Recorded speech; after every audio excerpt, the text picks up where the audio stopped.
Heart attack उन बीमारियों में से एक है जिनके कारण सबसे अधिक मौतें होती हैं। हार्ट अटैक के नाम से लोग एकदम भयभीत हो जाते हैं और उनके इसी भय का फ़ायदा कुछ अस्पताल और कुछ डॉक्टर उठा लेते हैं। अनावश्यक जांचें लिख देते हैं, आईसीयू की ज़रूरत न होने पर भी आईसीयू में भर्ती कर देते हैं और अंततः मरीज का लाखों का बिल बन जाता है। तो आज के वीडियो में हम हार्ट अटैक के बारे में बात करेंगे। हम उन सावधानियों के बारे में बात करेंगे जिन्हें अपनाकर हार्ट अटैक से हम बचाव कर सकते हैं। कई बार मरीज हार्ट अटैक की वजह से नहीं मरते हैं, कुछ असावधानियों के कारण उनकी मौत हो जाती है। तो आज का वीडियो इम्पोर्टेंट होने वाला है। तो नमस्कार, मैं हूं डॉक्टर राम प्रकाश अनंत और आप देख रहे हैं जन स्वास्थ्य है। वीडियो शुरू करने से पहले मैं फिर आपसे एक बार अपील करना चाहता हूं कि यह एक साइंटिफिक चैनल है। मेडिकल साइंस और हेल्थ के बारे में साइंटिफिक और ऑथेंटिक जानकारी आपको इस चैनल पर मिलेगी। तो चैनल आपने सब्सक्राइब न किया हो तो कर लें। वीडियो अच्छा लगे तो उसे लाइक करें और शेयर कर ज़्यादा से ज़्यादा लोगों तक पहुंचाएं।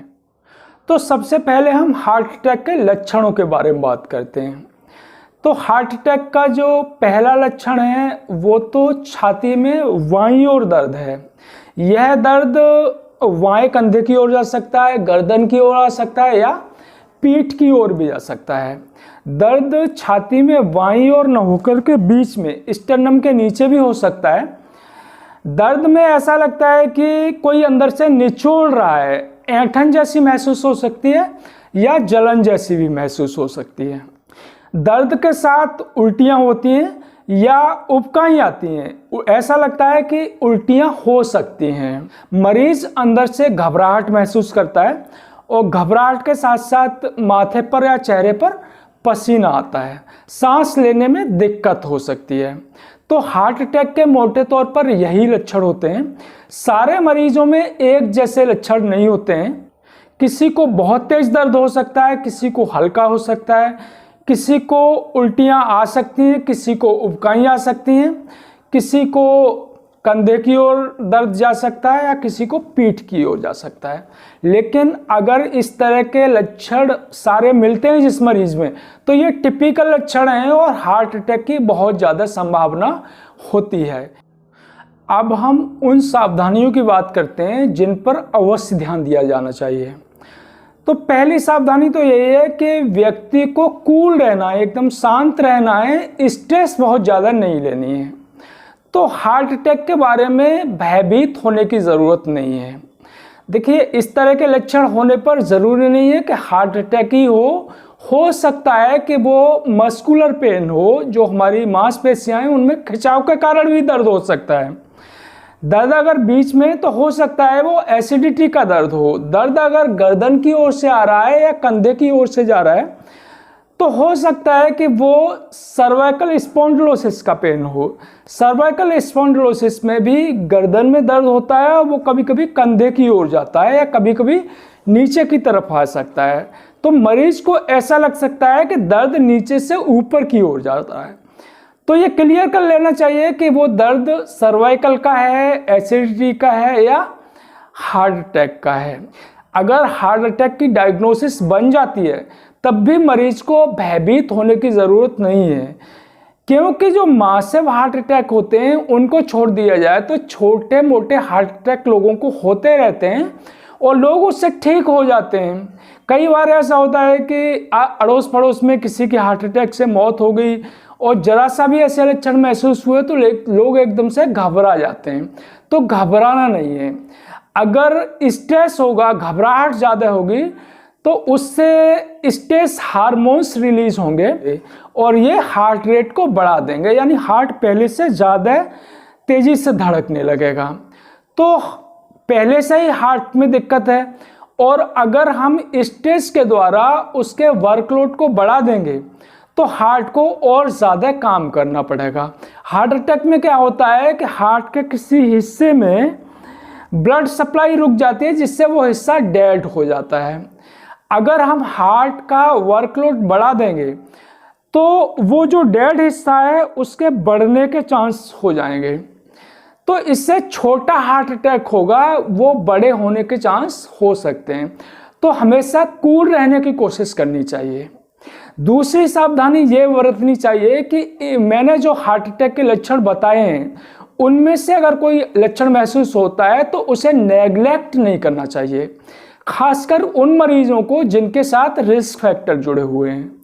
तो रिस्क फैक्टर से मतलब है कि अगर मरीज है उसे पहले कभी हार्ट अटैक आया है, उसकी उम्र 65 ईयर्स से ज़्यादा है, उसे डायबिटीज़ है या हाइपरटेंशन हाई ब्लड प्रेशर की बीमारी है या मोटापा है, तो ये रिस्क फैक्टर हैं।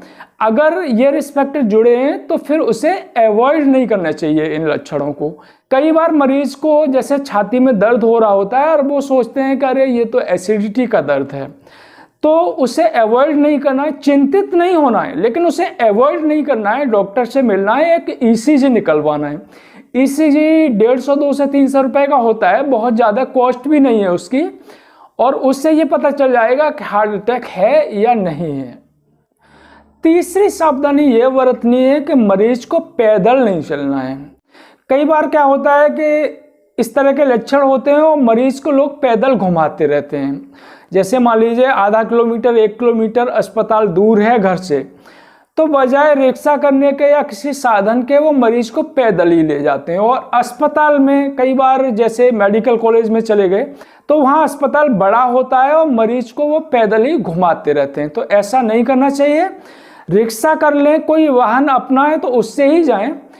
जब मैं सेंट स्टीफन में इमरजेंसी देखता था, सीएमओ था वहाँ, तो जो इमरजेंसी रूम था उससे मुश्किल से 20-25 मीटर की दूरी पर जो बाहर जहाँ के बाहर रुकता था उसकी दूरी मुश्किल से 20-25 मीटर थी। लेकिन अगर मरीज के अटेंडेंट ने बताया है कि मरीज को छाती में दर्द हो रहा है और हार्ट अटैक के लक्षण जैसा सजेस्ट किया है उसने, तो अंदर से स्ट्रेचर भेजते थे और स्ट्रेचर पर ही मरीज को यानी वाहन से इमरजेंसी रूम में लाया जाता था। तो आप सोचिए कि ये प्रोटोकॉल है कि मरीज को बिल्कुल पैदल नहीं चलना है। कई बार मरीजों को ऐसा लगता है कि अरे डॉक्टर क्या है, उसे बिना वजह वो आराम से पैदल चल सकता है, बिना वजह उसे मरीज बनाने की कोशिश कर रहे हैं। तो ऐसा नहीं होता है, इससे आपकी परेशानी बढ़ सकती है।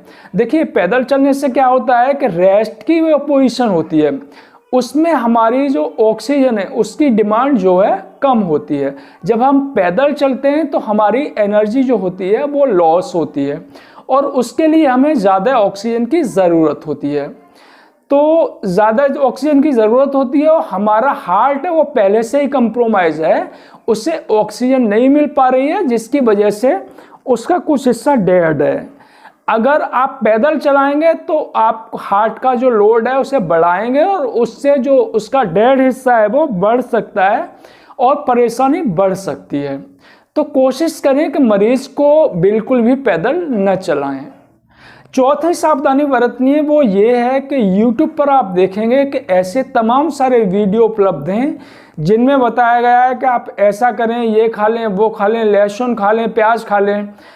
एक डाइटिशियन है जो बताता है कि जैसे ही आपको लगा कि छाती में दर्द हो रहा है, अंदर से कोई निचोड़ रहा है, तो आप लाल मिर्च खाना शुरू कर दें और 30 सेकंड में आपका हार्ट अटैक ठीक हो जाएगा। और इस वीडियो को मिलियंस लोगों ने देखा है। इसी वीडियो को काट काट कर तमाम सारे यूट्यूबर्स ने अपने चैनल पे अपलोड किया है और उस पर भी हजारों लाखों व्यूज आए हैं।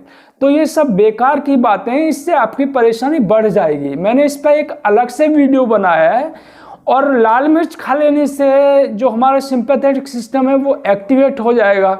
आप लाल मिर्च खाएंगे तो एकदम से आपने देखा होगा कि अंदर से एक हार्ट रेट है वो बढ़ जाती है और एकदम पसीना आ जाता है। ये सिंपैथेटिक सिस्टम के एक्टिवेट होने से होता है और सिंपैथेटिक सिस्टम एक्टिवेट होगा तो वो हार्ट को और ज़्यादा काम दे देगा, जिससे आपकी परेशानी बढ़ जाएगी। तो YouTube पर जो आप बहुत सारे वीडियो देखते हैं या सोसाइटी में बहुत सारे मिथ प्रचलित हैं, आप उनके चक्कर में ना आए। आप मैंने जो बताया वह करें और अगर आप ऐसा करेंगे तो आपके ठीक होने के चांस ज़्यादा रहेंगे। आप उनके चक्कर में रहेंगे तो आपको नुकसान हो सकता है।